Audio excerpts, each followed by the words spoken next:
ci lu toll ci 7 personnes fi mu toll nii. teg leen li nga xam ne mooy mandat de dépôt. jërëjëf Omar donc fi may tàmbalee rek mooy dernier acte de procédure bi nga xam ne posé nañ ko. muy juge d'instruction bi jël na ab dogal décerné lu ñu tuddee mandat de dépôt. mandat de dépôt nag mooy juróom-ñaari nit yi ñu ci jàppagum. yóbbu nañ leen kaso. en attendant ñuy wéyal enquête bi. pour xool lan mooy seen responsabilité seen degré d'implication par rapport ak li nga xamante ni moom la ñu leen jiiñ. donc actuellement ñoom ñëpp kenn ku ci nekk dem nga ci kaso ba nga war a dem. toog di xaar li nga xamante ne loolu mooy kii bi donc loolu mooy li nga xam ne moom mooy dogal bi mujj bi nga xamante ne jël nañ ko ci mooy. mandat de dépôt bi. nga xamante ne jël nañ ko. donc actuellement ñoom ñëpp ñi ngi nekk en détention provisoire. maanaam téyeb ndéggu ni ko lañ nekk. en attendant enquête bi di jot ñu xool. est-ce que dañuy am ñoo xam ne dañ leen di setal wala dañuy dem jàpp ñeneen ñu ci taq indi leen wala boog ñii ñu ci jàpp dañ leen di yóbbu fële nga xamante ni moom mooy bërëbu attekaay ba donc ci côté boobu noonu li jaral leeral rek balaa ñuy sore ci waxtaan bi mooy fi ñu toll nii ñoom ñëpp ay innocent lañ parce que yoon dafa ne tant que attewuñ la ba jàpp ni li ñu lay toppee yaa ko def innocent nga donc ils sont présumés innocents loolu mooy principe présomption d'innocence. foofu sax bëgg naa ñu taxaw ci bu baax a baax parce que mandat de dépôt bi moom am na ñu koy interpréter jàpp ne ñi nga xam ne fi mu toll nii yoon dafa leen a teg loxo rek forcément ay coupable lañ alors que juge bi.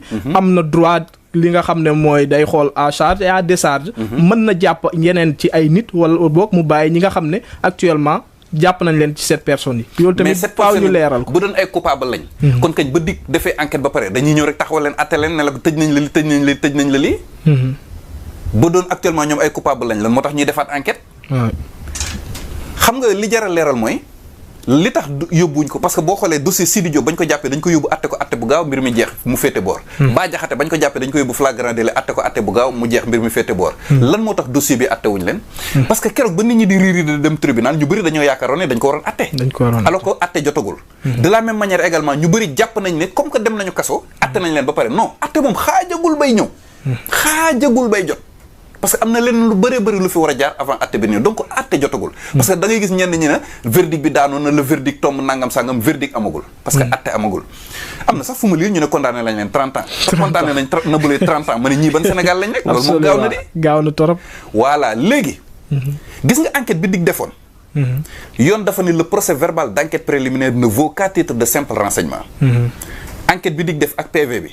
du juge bi ci loolu lay sukkandiku fi ñu toll nii lépp lu dig defoon juge bi da koy defaat juge bi yor dossier bi. day defaat beneen enquête day reprendre à zéro. lépp lu ñoom ñëpp kenn ku ci nekk dinañ la woowaat kenn par kenn déglu la. bu loolu jàllee dinañu dem fa mbir mi awoon def lu ñuy tuddee reconstitution des faits. yaakaar naa loolu moom sénégalais miin nañ ko fépp fu ñu rey nit da ngay gis après gars yi dañ fay delluwaat. encercler ko voilà encercler ko joué waat film bi foofu noonu. donc yooyu yëpp war na fi amaat donc atte bi moom des na donc fi ñu toll nii juge bi yor dossier bi. day defaat enquête bu bees. pour xool ñii ñu topp juróom-ñaar yi nekk kaso kenn ku ci nekk nan nga taqee ci mbir mi. wala boog est-ce que am na ñeneen ñoo xamante ne taq nañ ci ba pare ñu ngi en liberté. donc loolu enquête bu bees boobu moo koy kii. beneen leeral bi tamit mooy juge bi yor dossier bi actuellement. du juge boobu moo koy atte. parce que moom il paraît que dafa nekk en congé. waaw mais moom même bu paree congé ba ñëwaat.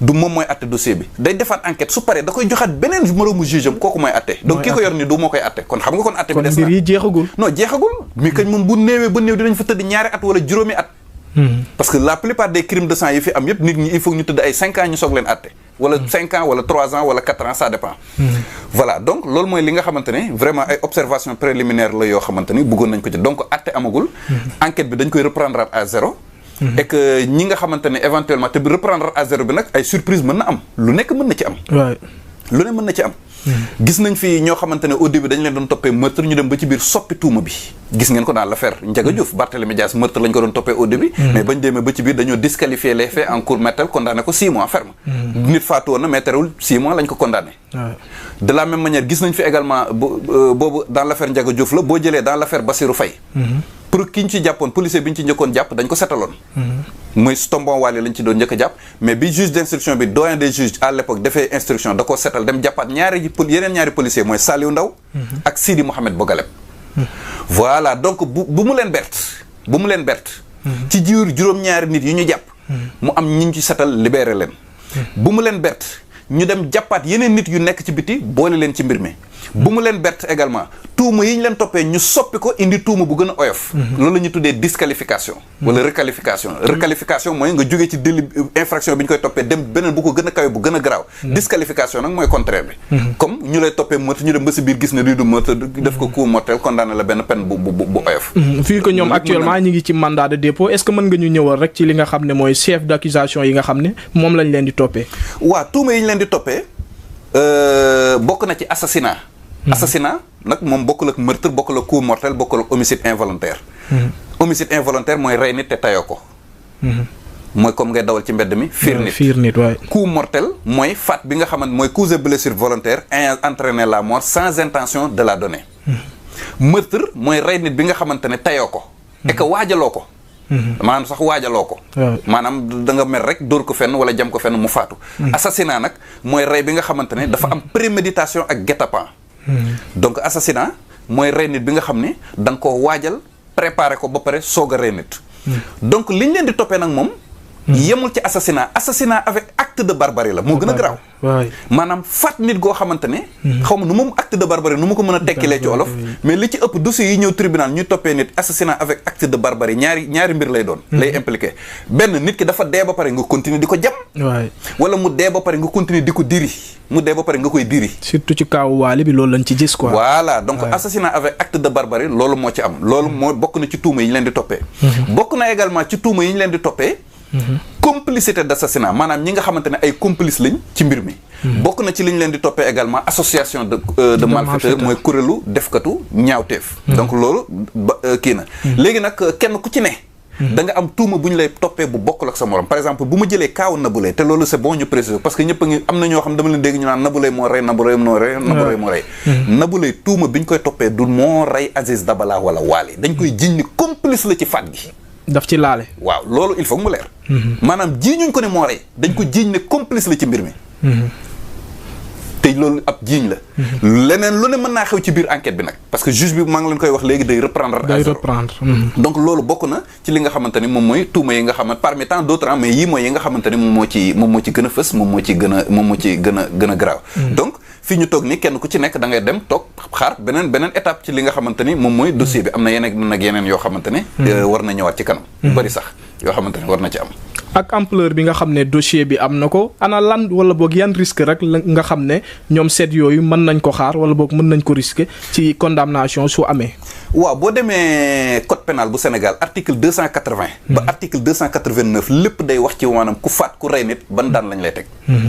bu fekkente ni.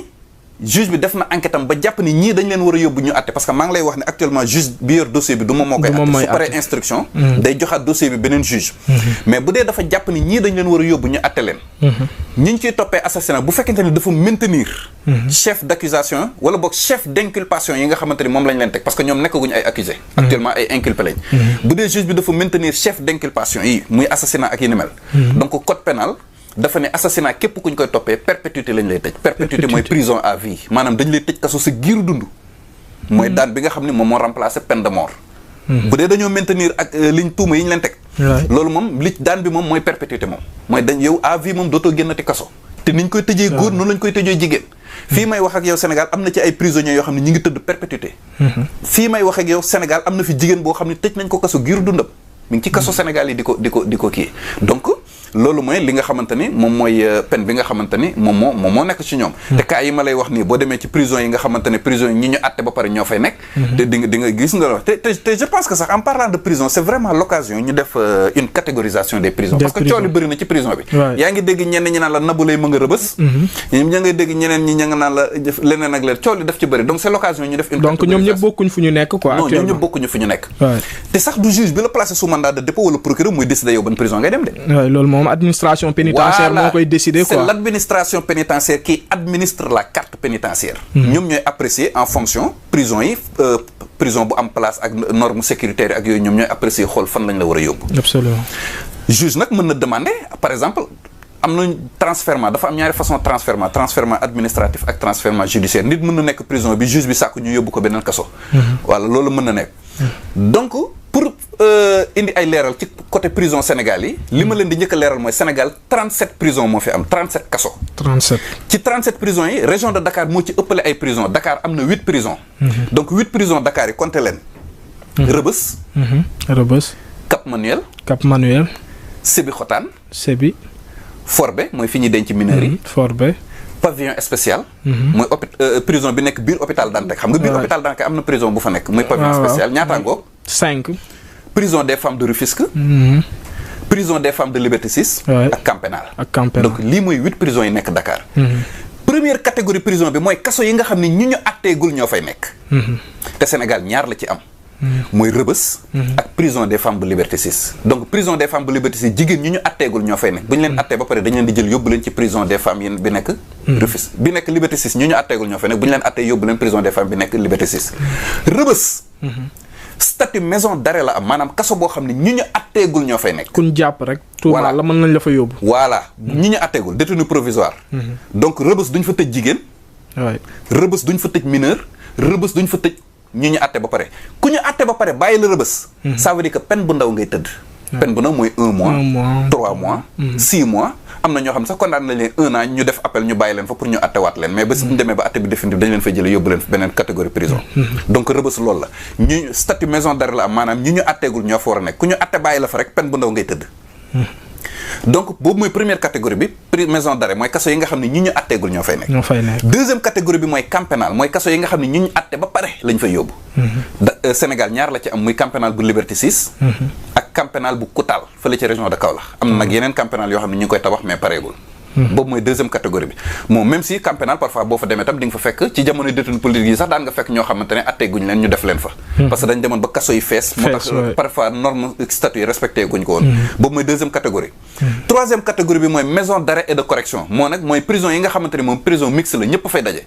ñu atte ba pare ñu atteegul jigéen ñi ak mineurs yi mais day am séparation entre day am quartier pour femme jigéen ñi fa ñuy ne ak góor ñi dañ leen di ber boobu mooy kii bi beneen catégorie bi mooy maison de correction te boobu Sénégal benn la ci am muy Sébikotane moom maison de correction la c'était sax une prison à vocation agricole man damaa bokk ci ñuy jàpp ne prison Sébikotane sax statut bi dañ ko war a changer parce que jamono yi mooy tudd mu amoon statut maison de correction mooy jamono yi nga xamante ne kàmb ga rek moo fa nekkoon mais actuellement prison bi màgg na am na yeneen quartier pénitentiaire yoo xam ne war na fa am na fa donc lii mooy particularité prison yi nga xamante ni moom moo nekk Sénégal donc ci biir 37 prisons yi benn prison lañ ci jagleel mineurs yi muy maison d'arrêt et de correction bu Hann mu tuddoon ci ay jamono Forbé tuddutul Forbé nag tur bi dafa changé ñaari prison lañ fi jagleel jigéen ñi muy bi nekk Rufisque ak bi nekk Liberté 6 donc c'est l'occasion également de leeral que Liberté 6 ñaari kaso moo fa am camp pénal ak MAF boo jógee sens rond-point Liberté 6 jëm ci 2 voies bi ngay am na li ngay njëkk a jot mooy camp Sékou Mbalo am na ñu koy jaawale prison bi mais bokkul ba foofu camp G kii la alkaati yi policier GMI ñoo fay nekk boo ko rombee camp pénal moo nekk foofu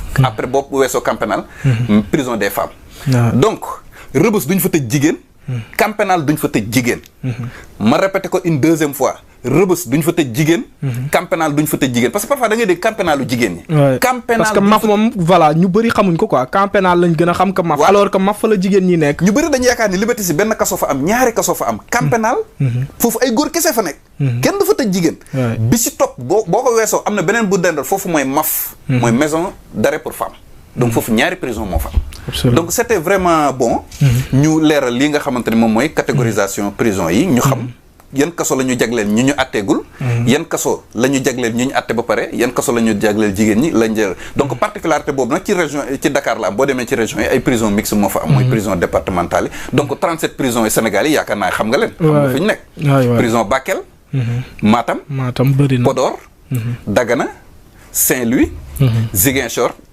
Oussouye Bignona Sédhiou Vélingara Kolda Thiès Tivaouane Gossas Foundiougne Bambey Linguère Kébémer Kaffrine Tambacounda Kédougou ma yeggale wala ma yem foofu non ba bàyyi rek après gars yi dinañ ko yeggali waaw kon baax